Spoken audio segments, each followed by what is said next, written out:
6374 kroner. Alma, er det du som har ringt til servicenummer? Det er til sextelefon. Nå blir jeg å komme. Skal jeg vente på deg? Ja. Jeg holder igjen. Nei, vet du, jeg klarer ikke å holde igjen.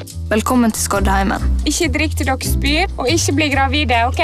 Jeg er så jævla drittlei det her hullet. Der er Arthur.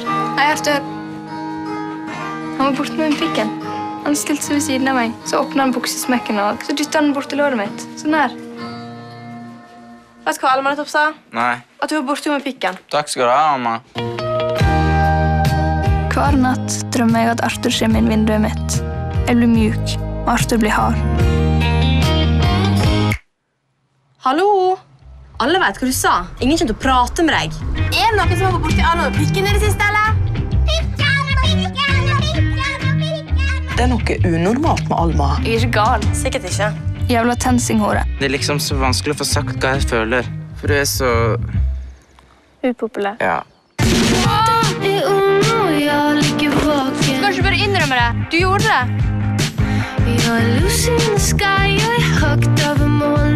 Alma Solheimslid, utstøtt og sviktet av alle. Satan, Skoddheimen!